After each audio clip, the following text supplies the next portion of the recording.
Jaya Radha Madhava Kunja Bihari Jaya Radha Madhava Jaya Radha Madhava Kunja Bihari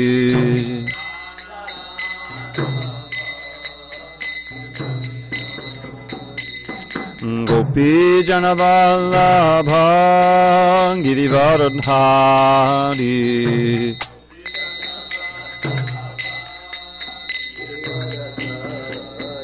Jaya Gopi Janavallabha Girivaradhari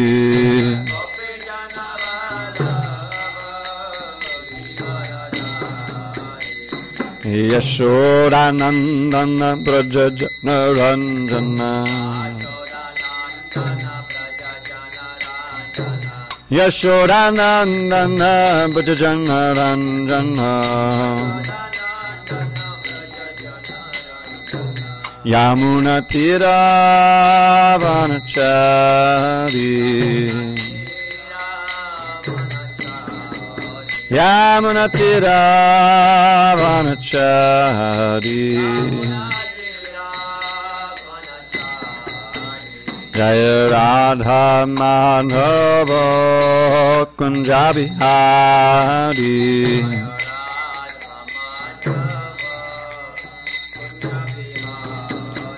Jaya Radha Madhava Kunja Bihari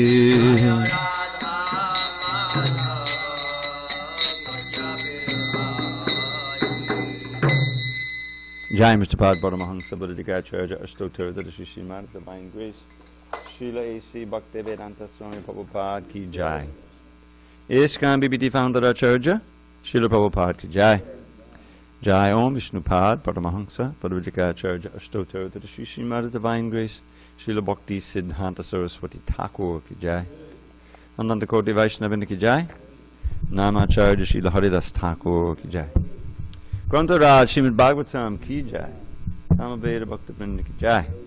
All glories to the assembled devotees. All glories to the assembled devotees. All glories to the assembled devotees. All glory to Shri Guru and Gauranga. Okay. Naranam Namaskritya Narang Chaiva Narottamam Devim Saraswatim Vyasam Tato Jai Mudiriye. Before reciting the Srimad Bhagavatam, which is our very means of conquest, we should offer our respectful obeisances unto Lord Narayan, the Supreme Personality of Godhead, unto Narayan Rishi, the supermost human being, unto Mother Saraswati, the goddess of learning, unto Srila Vyasadeva, the author, and unto Srila Prabhupada, the translator, commentator, and our spiritual master. Nashta prayesha badreshu Nityam Bhagavata Sevaya Bhagavatyuttama Shloke Bhakti Bhavati Naishtiki. By regular attendance in classes on Srimad Bhagavatam and by rendering devotional service to the pure devotee, all that is inauspicious within the heart is destroyed almost to nil, and loving devotion to the Supreme Lord, who is glorified in transcendental songs, is established as an irrevocable fact. Now, before we begin, on the 100 to 1 chance that a female will actually come and sit in the class, you'll have to move. Well, it's just 100 to 1 chance. Yeah, that's okay. That's okay. Thank you, Jamal. Okay. Did we do Om Namo? No. Yes. Om Namo Bhagavate Vasudevaya. Om Namo Bhagavate Vasudevaya. Om Namo Bhagavate Vasudevaya.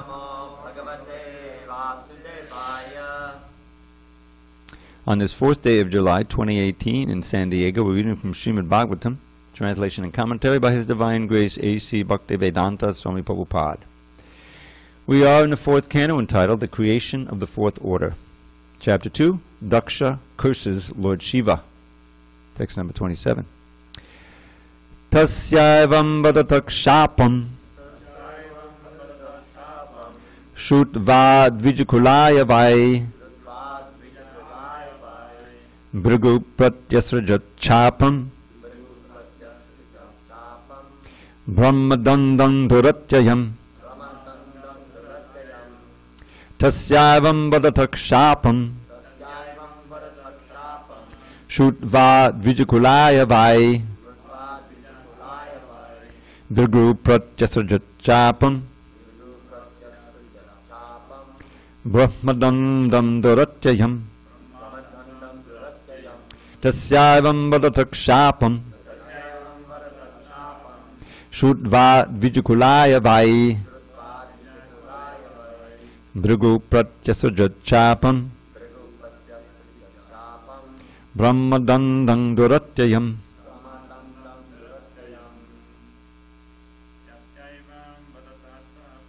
Tasyavam vadatak shapam Shutva dvijukulaya vai Bhrigu pratyasrajat chapam Brahmadandam dhuratyayam Tasyavam vadatak shapam Shutva dvijukulaya vai Bhrigu pratyasrajat chapam Brahmadandam dhuratyayam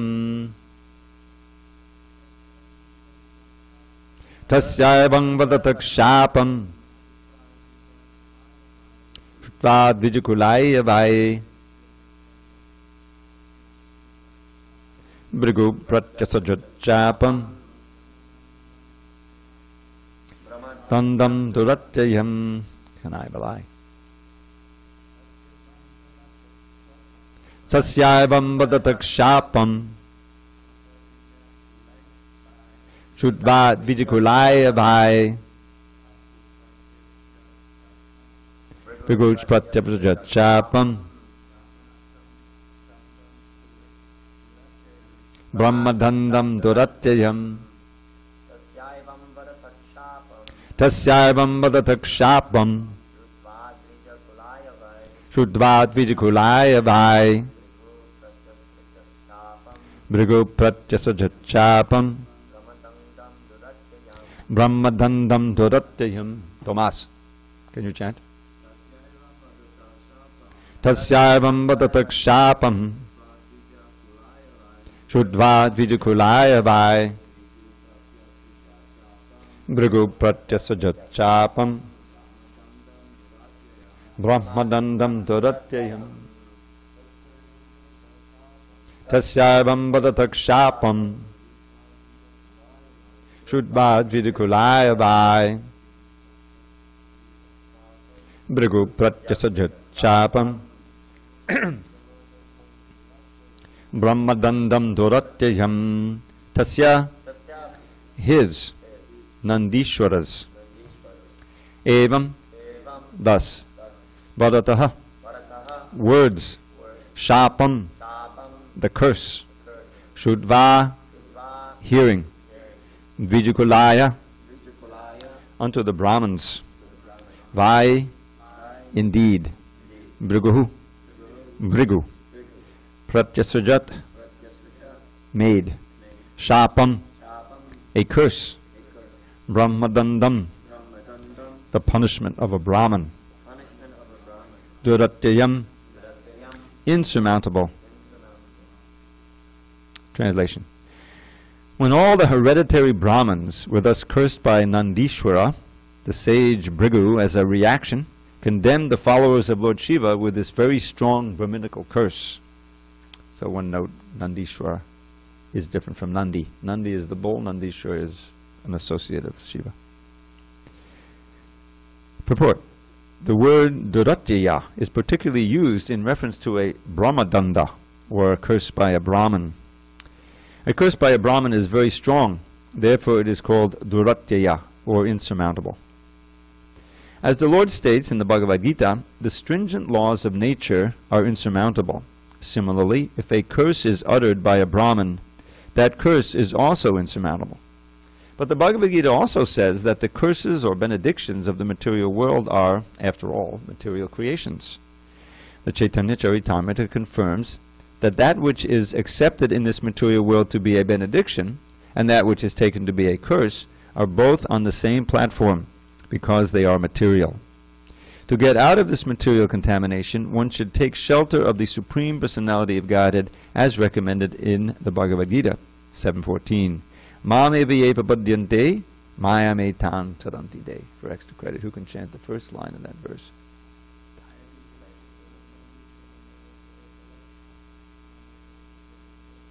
Thank you. You both get extra credit. The best path is to transcend all material curses and benedictions and take shelter of the Supreme Lord Krishna and remain in a transcendental position. Persons who have taken shelter of Krishna are always peaceful. They are never cursed by anyone, nor do they attempt to curse anyone. That is a transcendental position. Om Jnana Timurandasya Jnananjana Shalakaya Chakshu Unmidatam Mena Tasmai Shri Gurave Namaha. I was born in the darkness of ignorance, but my spiritual master Srila Prabhupada opened my eyes with the torchlight of knowledge. I offer my humble obeisance unto him and to all members of Sri Parampara. So we're witnessing a festival of curses here, cursing and counter-cursing. It has risen just like a fire.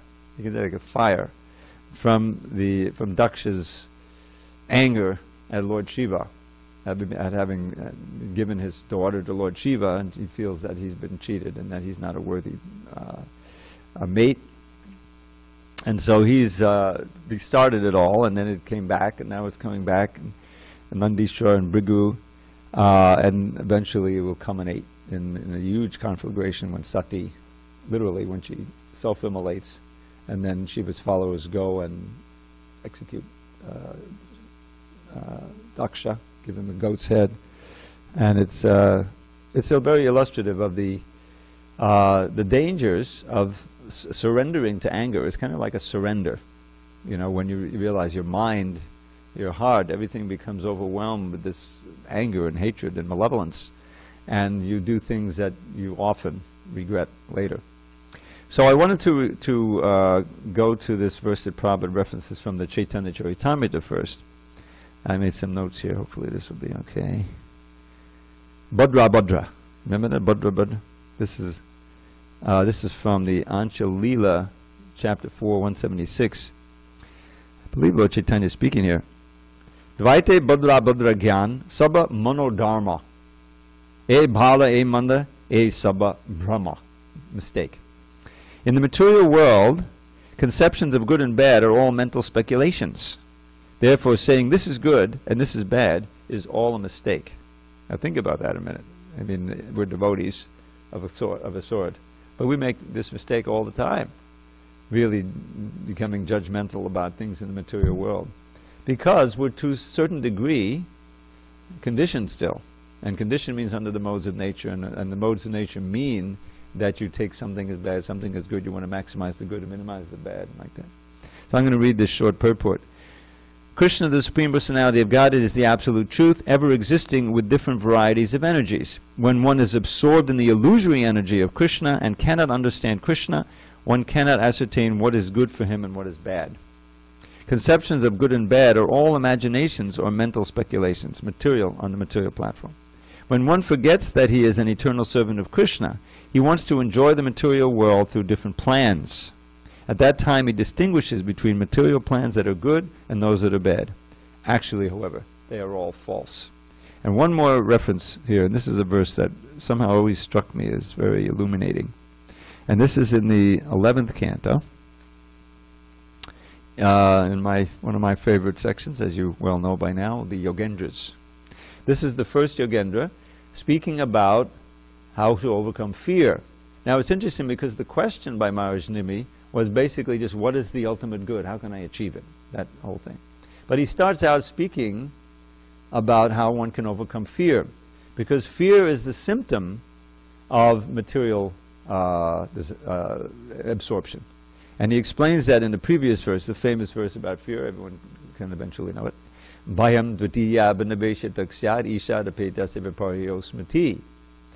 That fear arises when one forgets Krishna, turns back on Krishna. Literally, what is the second line? Isha dapetasya means becomes averse to Isha, the Lord, turns it back and becomes absorbed in the material world as something second. Dvitiya, in this case Dvitiya, it begins with thinking there's something separate from Krishna, the material world. You're absorbed.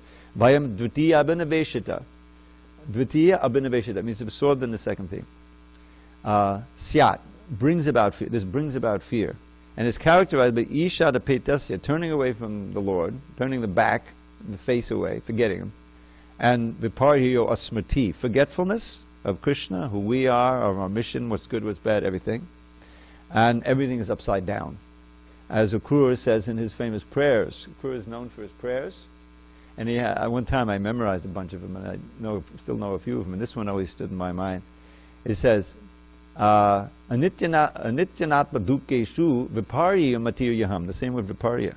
Anityanatma dukkeshu viparya matiryaham dvandvaramas tamo vishto najane tvatmanak priyam. He's speaking to Krishna in the Yamuna when he takes Krishna and Balaram to Mathura. They stop in the Yamuna, very important stoppage, and Krishna and Balaram take a bath, get back on, and then he goes in there, he sees Krishna and Balaram, gets out, is amazed, goes back in and has a vision of Sankirtan and Balaram and Krishna there, and then he offers these prayers. This is one of them. So what he's saying here is that, my dear Lord, I'm also illusion. He just analyzed that everyone's an illusion in this world. They're always following material desires and circling around and up and down the planets and the body. But he says, I'm like that too. He's taking a very humble position. I'm also conditioned. And he characterizes it in this way. Anityanatma dukkeshu viparya matiryaham. Because I'm absorbed in matter, I'm upside down. Everything is reversed. And that which is temporary, anitya, I'm taking to be permanent. The most amazing thing, remember you just said, is that people, even though we know we're going to die, everything's going to change, we live as if everything is permanent, we're going to live forever. Oh, anitya, anatma, that which is not me, I'm taking to be me, namely the material body. And that which is sources of misery, I'm taking to be sources of pleasure. This is the key element, right? And in this way, everything is reversed, and I'm dvandva ramo, I'm trying to enjoy the dvandva, the dualities of this world. Meaning that, you know, this is good, let me go for it, this is bad, let me enjoy it. That's trying to enjoy the duality. Dvandva aramo tamo vishto, entering more and more into darkness. And the greatest tragedy of the last, I've completely forgotten you, my Lord, that you are my Savior, my source of all bliss and safety and everything. Najane tvatmanak priyam, I forgot that you are my dearest Master and Lord. So, that's material life. In this verse, which is right after Bhayam Dvitiya Abhinaveshit Syat, expands on this, and I'm going to read this little purport because this is an essential understanding. I'll just read one line in the Sanskrit. Avidyamano pyavabhati hidvayo. Although the duality of the material world does not ultimately exist, this avidyamana, where does it exist? In here. It really exists in here. That's what Lord Chaitanya is saying. But monodharma. Monodharma means it's just a concoction of the mind. That's the whole thing. We're concocting it all in the mind. So he says, although the duality of the material world does not ultimately exist, the conditioned soul experiences it as real under the influence of his own conditioned intelligence. This is a very important understanding explained in the purport. This imaginary experience of a world separate from Krishna can be compared to the acts of dreaming and desiring. Desiring means daydream. Monorata. You ever heard the monorata, the chariot of the mind? We're going to have the Ratha Yatra soon. Right? So the rathas are moving all over the United States on the main streets. But this is the mind. It's like the train of thought. You know, they say, you know, like, hey, Tommy. The teacher said, I'm daydreaming. I'm off somewhere, you know. Pay attention. Because you've created you're daydreaming. And so all of this is a big concoction in the mind. That I should strive for this and I can enjoy this and this is my friend, he's my enemy. It's all big coming from here. This imaginary experience of a world separate from Krishna can be compared to the acts of dreaming and desiring. When the conditioned soul dreams at night of something desirable or horrible, or when he daydreams of what he would like to have or avoid, he creates a reality that has no existence beyond his own imagination. The tendency of the mind is to accept and reject various activities based on sense gratification. This is the famous sankalpa vikalpa. Tat karma sankalpa vikalpakam mano. This is good, this is bad. Life after life we do that. So that's the tendency of the mind, is to accept and reject various activities based on sense gratification. Therefore, an intelligent person should control the mind, restricting it from the illusion of seeing things separate from Krishna. So in other words, train the mind to always remember Krishna. I mean, what does Krishna say in chapter 7? You know, beginning, the first step, right? Rasoham apsukonteya prabhasmi shashishuryo. Listen, you're experiencing the water, you're drinking the water, you're seeing the light of the sun and the moon, you have some strength, some power, that's all me. It's coming from my energy. I just described Bhumarapa Onovaya Kamano Buddha. These 8 energies are mine, they're coming from me, and what are you doing that are outside of him? Nothing. You know, your body is made of these energies, your subtle body is all composed of mind. That's all mine. So everything should remind you of me. That's the idea. And it will when we stop trying to enjoy it. As soon as you try to enjoy this conglomeration of energies, you have to forget Krishna. That's what he just described here. That's called Ishada Petasya, and that causes fear. Because your platform of existence on this material plane is very fragile. This body is just like a little delicate little machine. And as you get older, you realize, oh, something is always wrong, going wrong, threatening to go wrong, you know. And so, to try to enjoy it is like Bhakti Vinod Thakur, one of his songs, I'm trying to enjoy this Holocaust. You know, sometimes it's compared to an ocean, which is very dangerous, or a forest fire. Somehow or other, I'm trying to find a little cool spot in the forest fire and enjoy for a few minutes. Does that make any sense? Rather than try to get out of the forest fire? So therefore, an intelligent will should control the mind, restricting it from illusion of seeing things separate from Krishna. And when the mind is thus controlled, he will experience actual fearlessness. Now, along with that fearlessness, you experience peace. And even if someone insults you, you don't automatically feel enmity toward them. This is the devotee's mentality. You can see it with Lord Shiva. He's the greatest devotee. All of this cursing, counter-cursing, he's just lamenting that his devotees and these Brahmins are getting cursed. And he's lamenting the fire, not that he's being insulted. His followers are getting into it, you know. But it just got completely out of hand. So I'm going to just read this. This is a very interesting purport. He quotes from different acharyas here. Although the conditioned mind is bewildered by the objects of sense, this is by Ridhyananda Maharaj. Although the conditioned mind is bewildered by the objects of sense gratification offered by Maya, or illusion, if one takes to the unalloyed devotional service of the Lord, such material sense gratification gradually dissipates. The desire for it dissipates. For it is merely a mental concoction of the conditioned soul. Now he's quoting from all these acharyas here. Srila Sridhar Swami has emphasized by the words abhyabhicharini bhakti, which means undeviating devotional service, that one cannot dissipate the illusion of material sense gratification unless one takes to the unalloyed devotional service of the Lord. In other words, just knowing it is not enough. Just if you know it theoretically in your mind, it's not enough, because the senses are conditioned, and the mind is conditioned, and it'll just pull you away. You actually have to practice devotional service in order to come to the platform of being indifferent, of being peaceful. So then Rupa Goswami quotes Anyabhilashita Shunyam. We should all know that verse. This is a characteristic of pure devotion.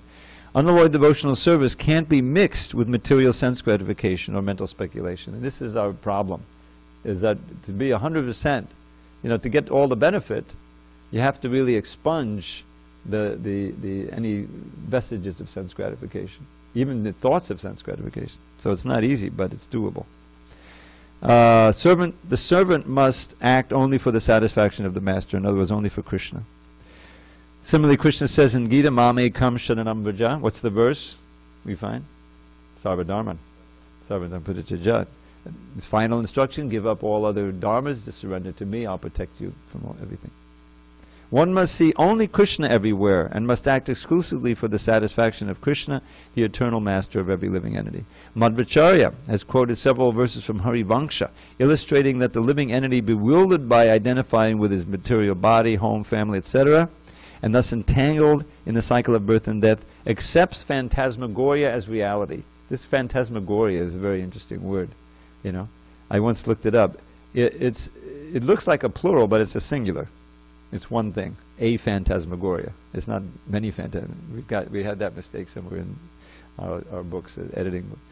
So phantasmagoria is exactly something created in the mind, an elaborate, phantasm. It's like a hallucination, but that you take as real, and it can go on for lifetimes. That's what this world is. It's a mind created. It's almost like virtual reality. SanDiego wrote a whole book or a long article about that. How our life is just like a virtual reality. We're looking through this machine of the body, seeing the material world, taking it to be something it isn't, and living that life as if it were real. It's just, just like you put on those goggles. I never did it. I don't know if any of you have. And you try to enter into it. I'm a hero. I'm killing this person. I'm running from this person. And the emotions are going, right? The whole idea is to get into it. It's a huge mistake. We've got to take off the goggles and get the transcendental vision. So then he quotes from then Jiva Goswami, he quotes Shravanadi Kirtanadi, if one seriously desires to vanquish the duality of material illusion, one must adopt the process of chanting and hearing the glories of the Lord.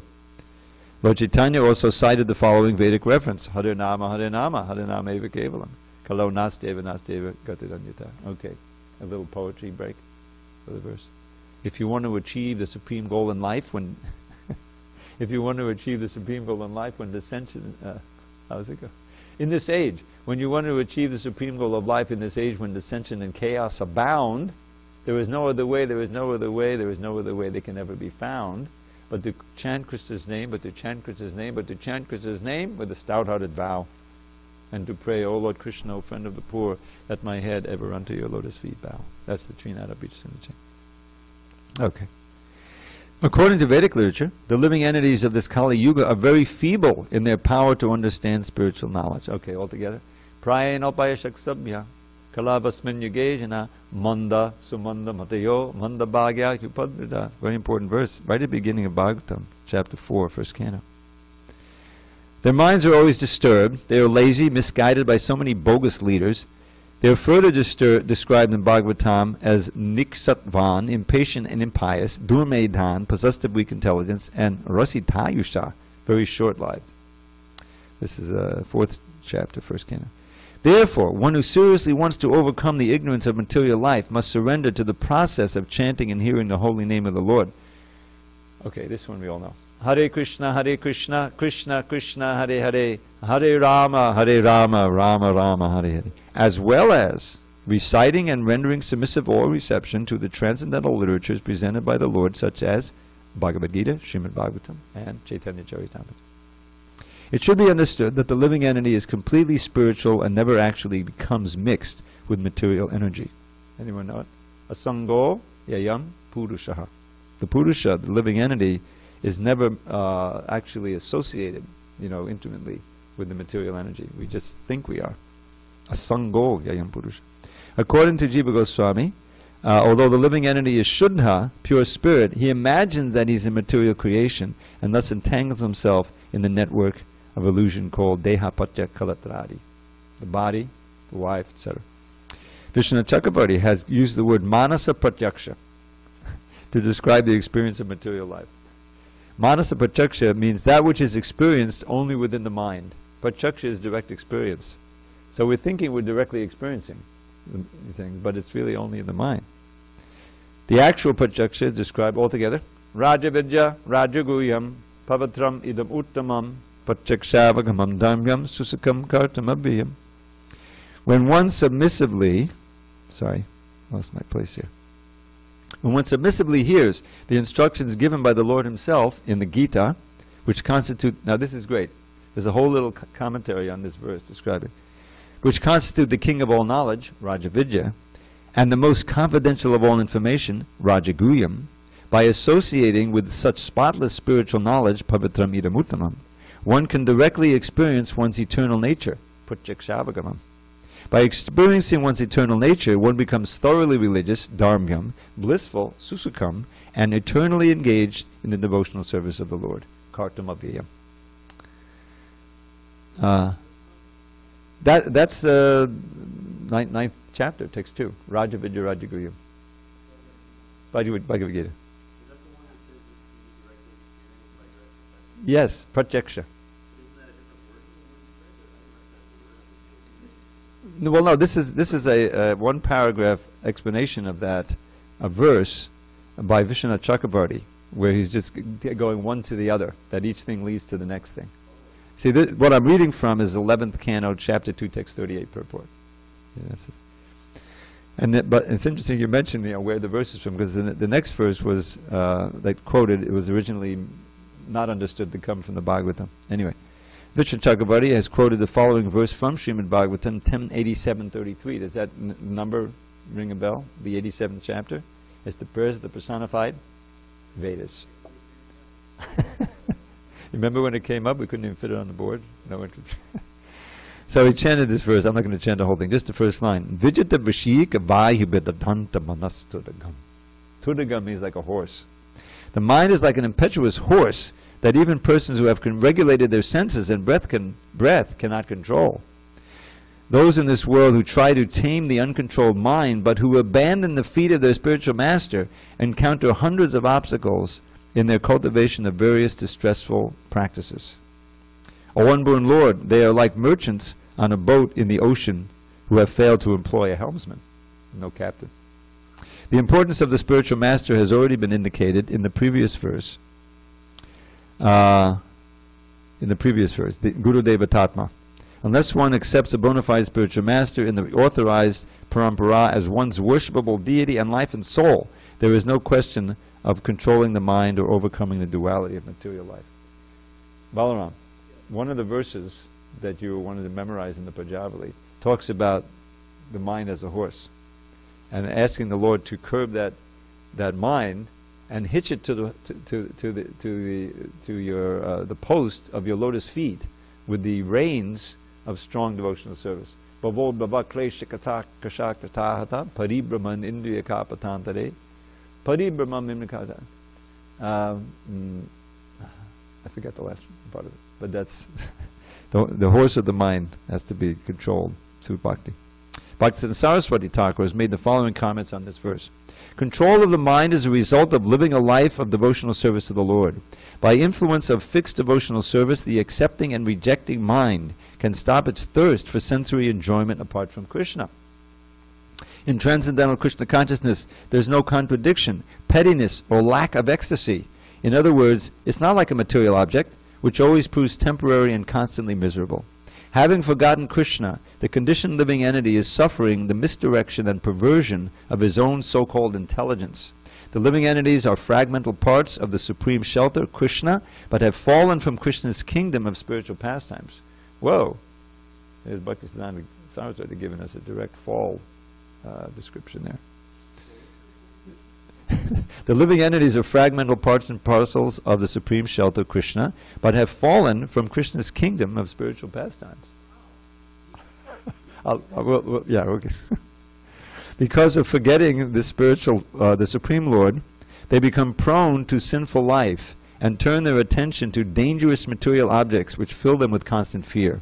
If one desires to subdue the mind, which is constantly engaged in the duality of mental concoction, one must take to the devotional service of the Lord. So that's the end of this purport. There's so much good information here. So what we're getting from this, now we've been reading about this cursing, counting for some time, this whole thing, is that one of the points is even in the heavenly planets, you have Shiva himself is sitting there, Brahma is there, you've got Daksha, these sacrifices going on for thousands of years. But they're not on the platform. Most of the participants on the platform of pure devotional service. So here we are in the heavenly planets. They live for millions of years, and Brahma certainly does. And yet, they're prone to this activity of allowing the fire of the modes of nature to take over, and the anger, and you become you've completely lost sight of who you really are. So Krishna consciousness is meant to protect us from this. And that's why Krishna consciousness is not just something you go off to a corner. There's a time and a place to go to Vrindavan and just do bhajan. But in the line of Chaitanya Mahaprabhu, as long as we have our health we're meant to try to preach, to give others Krishna consciousness. And it strengthens your spiritual muscles to be able to do that. You know, Srila Prabhupada showed the example. He was happy in Vrindavan, but he got on that boat and underwent severe difficulties. And then when he came to America, more difficulties. Walking around, you know, Manhattan. I mean, I lived there for a while. It's the mode of passion and ignorance personified. You know, all the noise, the dirt, the money, you know, the buildings. It's not a place where the mind can really be naturally peaceful. It's very difficult to get calm there, because it's just, you know, here it's almost like a heavenly planet, you know. And right near the beach, the buildings are low. I'm assuming this. We all know, if you just walk around on the beach a little bit, there's one hotel that's like 12 stories high, right, or 10, 11 stories high, right? But there's only one. If you walk down to the beach and walk north, right, you see it. Why is there only one? Because the little city fathers of Pacific Beach didn't want it to turn into Waikiki Beach with, like, you know, 35 hotels on the beach, all, you know, 20 stories high. They would have made a lot more money in taxes, but they didn't want to, you know, they wanted the peaceful. So there's a limit to how high you could build here. Otherwise, they'd be shooting up the demand for, you know, apartments in this place. So my point is that there's a natural tendency in the human heart to have a place that's more peaceful. That's not, I mean, as if there's some kind of mode of goodness. But when it gets out of hand and it just becomes run by the modes of passion and ignorance, then the environment becomes such that it's difficult to be peaceful in that situation. So it's truly a challenge to maintain a place like this, which is an oasis. We had our friend sitting in the corner. Did anyone speak to him? I don't know. Huh? The yogi. Yesterday, during japa time, some fellow came in. He was probably chanting Hare Krishna. He's Krishna temple. And he just sat there. And I didn't see him because I wasn't next door. And he came out and he sat and he was chanting. Even during the kirtan, he was sitting. You know, he's looking for a place quiet where he could chant and be peaceful. You know what I mean?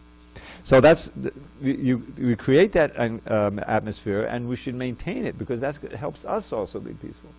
And that means when the inevitable things happen from the material energy, you can tolerate it and maintain your cool, just like Shiva is. You know, Shiva is the greatest Vaishnava.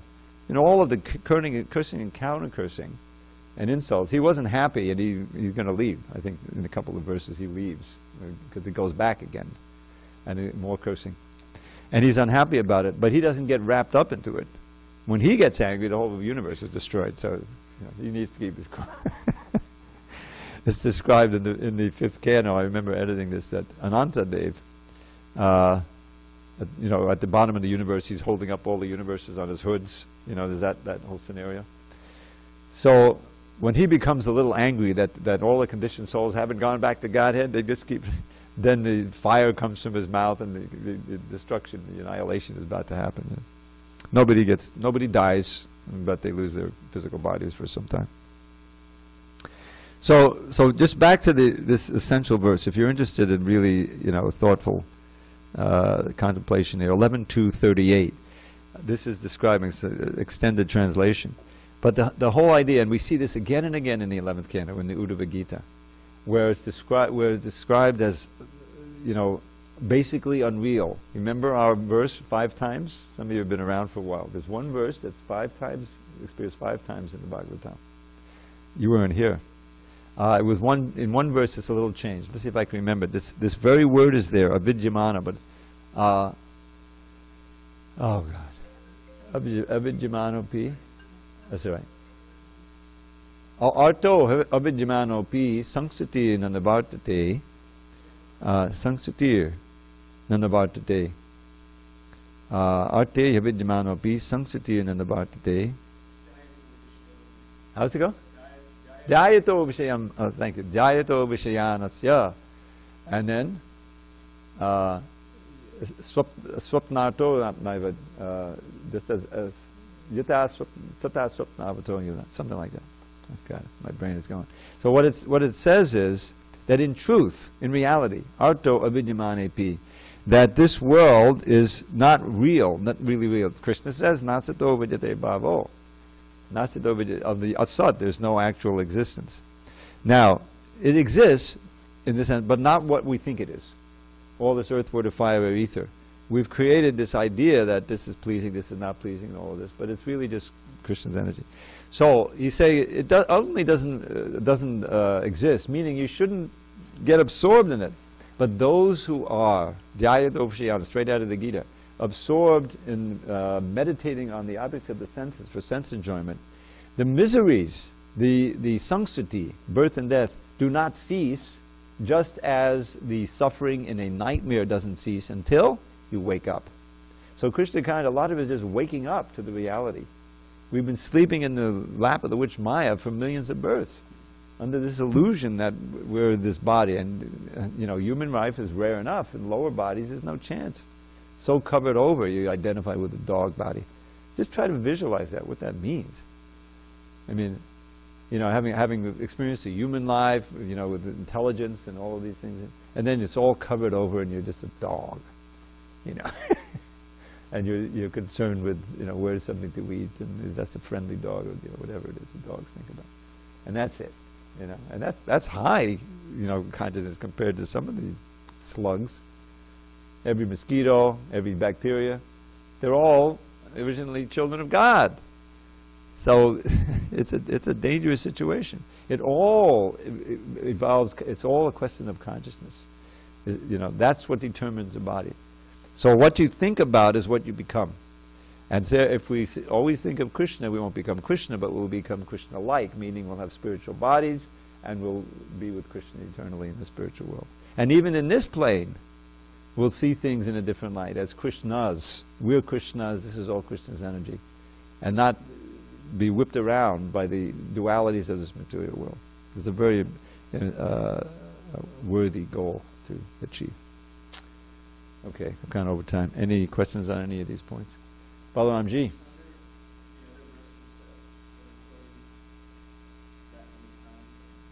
No, that's it. That's the higher. There's one that's 3 with a slight variation, and that's about the importance of association with devotees. Tuliyame lavenapi naswargam nabanabhavam bhagavatsangi sangasya martyanam kimatashya. That one I have down better. Tuliyama means it's not equal. Lavenapi, even a moment's association with the Bhagavat Bhakti Sangha. How's it go? Tuliyama lavenapi naswargam nabana Bhagavat Bhakti Sangasya. Association, Bhakti Sangasya. Association, or Bhagavat Sangi Sangasya. Association with one who is associated with Krishna. Martyanam, then even liberation, going to Svarga, higher loka, is not equal to just a tiny fraction of an association with such a person. What to speak of the goods available in the world of death, Martyanam. That's quoted 3 times. Yes, Prabhu. Okay, the reference is, yeah, you'll be fascinated by this. 11:2:38. That's the first lesson from the 9 Yogendras. Bhagavatam 11:2:38 Srimad Bhagavatam. Well, the verse is there, and then Vidyananda Maharaj, at this point, just to give you a little history of how these books were produced, when when Prabhupada disappeared, originally Pradyumna was going to finish the Bhagavatam. He was his associate. He'd become very skilled in Sanskrit. He was doing a lot of the translation already. He stayed in Vrindavan, started doing the 14th chapter. That was the next chapter. Prabhupada had done up to 10:13. But various things happened to militate against that, and eventually Pradyumna left Vrindavan, and he became estranged from the movement. So then the question is, that was 77. The question is, well, who's going to do the Bhagavatam now? And no one stepped in because no one had this, the Sanskrit chops or anyway. So Vidyananda Maharaj, he actually started taking Sanskrit, and eventually got a PhD in Sanskrit in Harvard. And he was already a tremendous brain, linguist. He learned Spanish, he learned Portuguese, you know, and a couple other languages in a short amount of time. And then he preached in South America, and Brazil exploded. This was in the 70s, amazing. So he's very good at languages. Some people really have it. So he's eventually volunteered, I think in 1980. And he was given the blessing from the GBC. Okay, you do it. He started out maybe in 81. I forget exactly. He was going to do it on his own with a few aides. He went to somewhere in South India, maybe Bangalore, and set up a little ashram. You have to remember, you know, he had hundreds of disciples by this time, his GBC and everything, and a few aides, and he started doing it on his own. And this is one of the chapters that he did. The first 4 or 5 he did on his own. And what he had was the book that Prabhupada had, or books that Prabhupada had, that he used for the translation, which had a whole bunch of commentaries. That's why he lists the commentaries here. And he, you know, many of them were, I think, Bengali. I don't know, maybe someone, Bhakti Siddhanta wrote in Bengali. But he had some people to help him with that, or he learned Bengali enough. So the first few chapters, you have these long purports, and many of them are like this. If you read it, he's just quoting one acharya after another. You're really getting, you know, basically a translation of their comments, which is very wonderful. And so, but then at a certain point, it became too much. It was, his eyes, you know, he couldn't handle it on his own. He came back to Miami, which was his central base, because he was preaching in South America, Atlanta, like that. And that's when he called Gopi, got Gopi Pranadhana Prabhu, who was very skilled in Sanskrit. He had learned some, I think, in college, but he became very expert. So he was helping him. Then he started translating the commentaries, and Vidyananda would come by afterward and pick out certain things. So the way I figure it, I may be speculating here, but forgive me, I'm not offending, is that when he first started, he had translated them all, and having gone through that, he wanted to use them all. But then when he could just pick and choose, so the purports become a little shorter at that time. And then at a certain point, it kind of ground to a halt after 19 chapters of the 11th canto. They were publishing some books. They were already out. Why 11 and not 10th? The 10th canto had already been done by Prabhupada with the Krishna book. So they wanted, you know, say, so well, the devotees may be a little uneasy. We're now, you know, stepping on Prabhupada's translation. So we'll leave that, and we'll go on to the 11th and 12th, which everyone agrees has to be translated. So that's why it was 11, 12, then back to 10.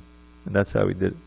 So they didn't have the manager, they didn't have the editor, various things, and that's when I came in 83 September. Went down to Miami and started with 1120 and helped them finish. It took 6 years, but it was worth it. All glories to Srila Prabhupada.